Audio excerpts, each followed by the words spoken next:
Hello everyone, my name is Met Scorpion and welcome back to the reset update for Destiny 2. So we're on the 5th week of everything, which means a few more things are going to be sorted out in terms of rotations for the week going forward. I'll cover that in a little bit. But the first thing we can see right off the front bat, of course, double Nightfall loot week has ended, but boosted Crucible rep has started. Now, on that note, I'm not sure if we'll be getting a double Trials boost weekend either, or if it's just only Valor, but we'll have to wait and see. And while we're in this tab, the current active rotations for Crucible are Mayhem and Rift. And of course, because there is no Iron Banner, that means we will have Trials again this weekend, which the Flawless, unfortunately haven't been keeping up with that, but it will be whatever last weapon is in rotation for Flawless this week. Now, going into, well, actually no, it'll be the second to last because there'll be one more.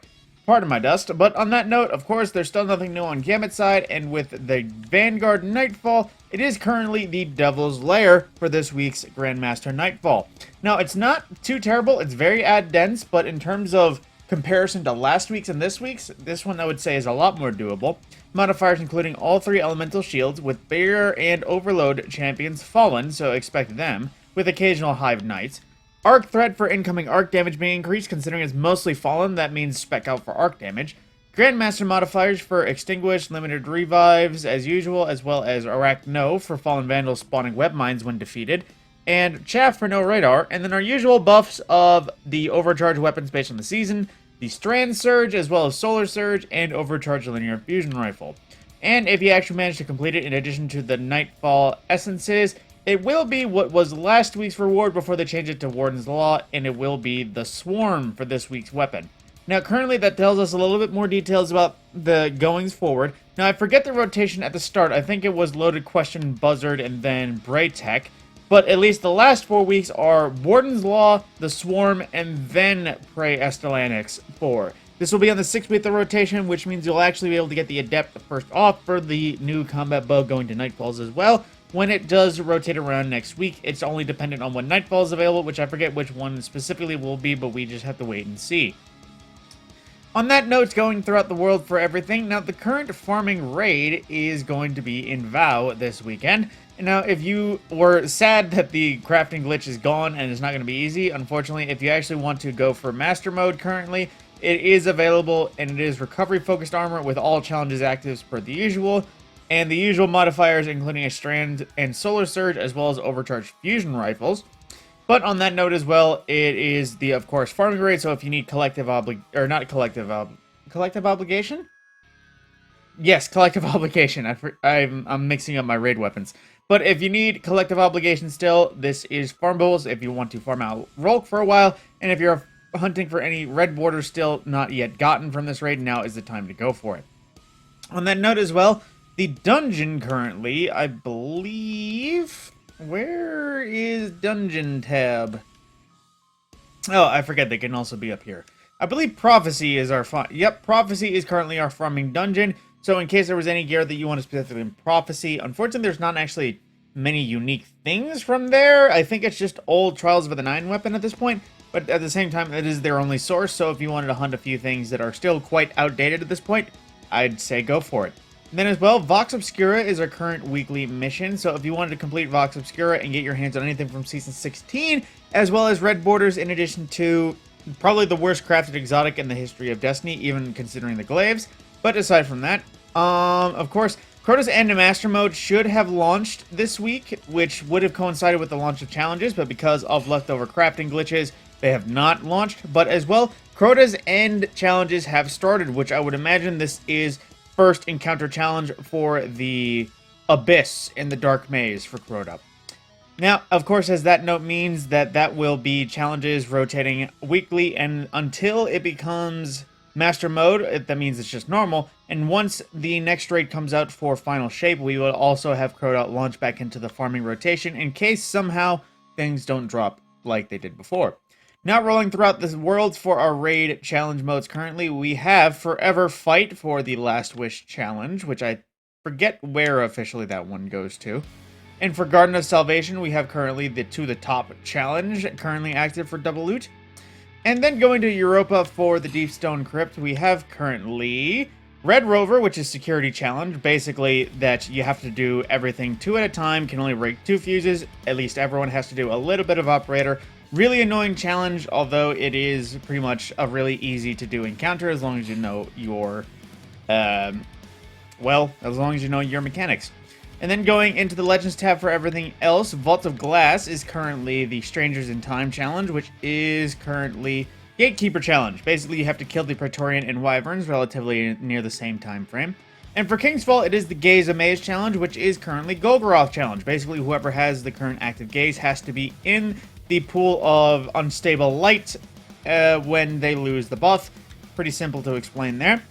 And then, wrapping everything up, going to Root of Nightmares. It currently still has no challenges because Bungie hasn't seen my other video. And also, I did forget to make a forums post, so there's that. But keep in mind, Root of Nightmares is still no longer current.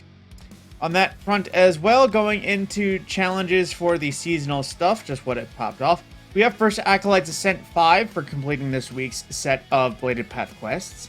Master Magus, or Magus, for completing encounters in Altars of Summoning. More difficult encounters grant bonus progress. Runic Rifles for defeating targets with Scout or Sniper Rifles.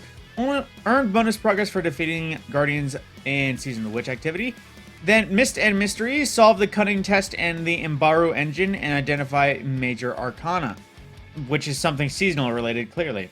Then we also have the Acquire the Hand Cannon Malediction, basically play any of the playlist activities until you earn the Ritual Hand Cannon from ranking up to rank 16.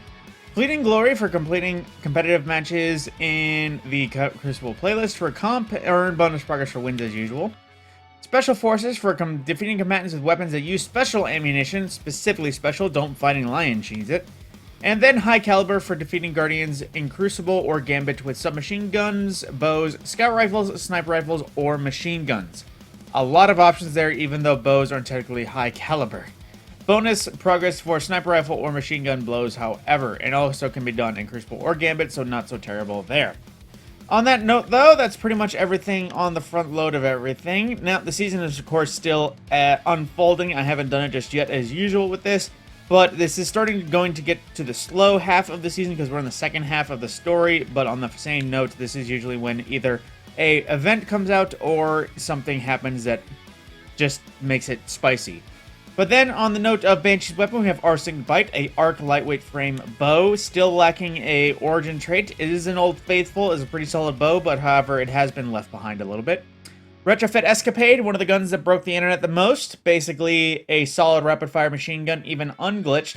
Now, while this roll is a lot more for ad clear, I would definitely recommend a target lock 4 times the charm roll if you're looking for ammo economy and long-lasting good damage.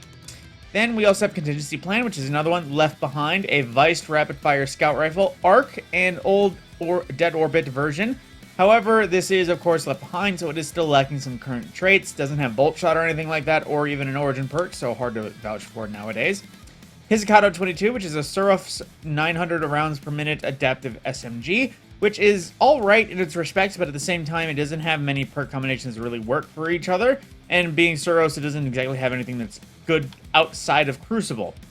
Then we also have the Widow's Bite, which is another left-behind weapon, considering it is from over 10 seasons ago and still hasn't been updated.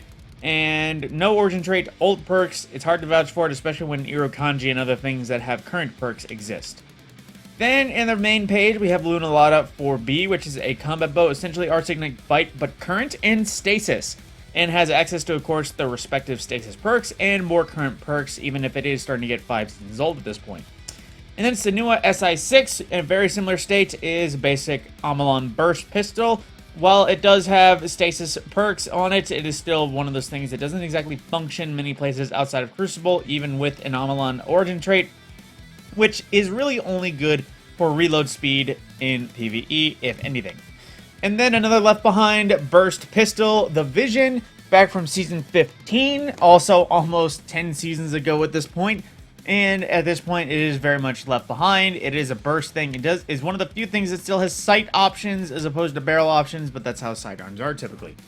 Funnel Web and Old Faithful back from Witch Queen days, which, while this roll isn't exactly great, I'm sure there's a bunch of people that just wish this thing was craftable.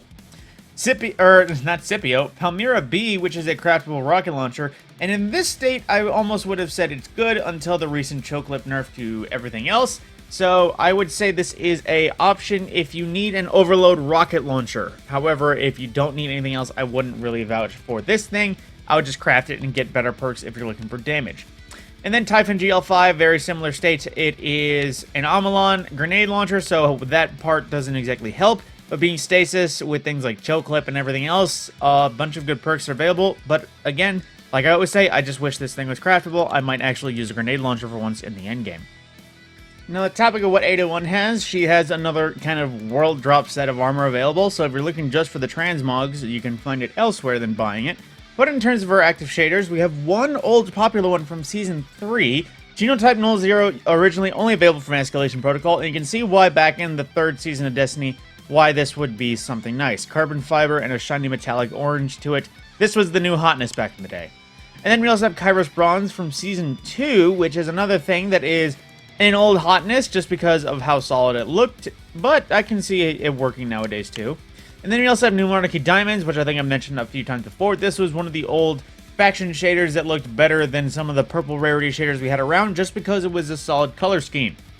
And with that, that is everything new in the World of Destiny rotation about. So looking into the seasonal story, I'll do like I did last week, that if there is a new element available, I'll be sure to mention it in my go-over of the seasonal story. Aside from that, just expect Eververse and the seasonal story as usual.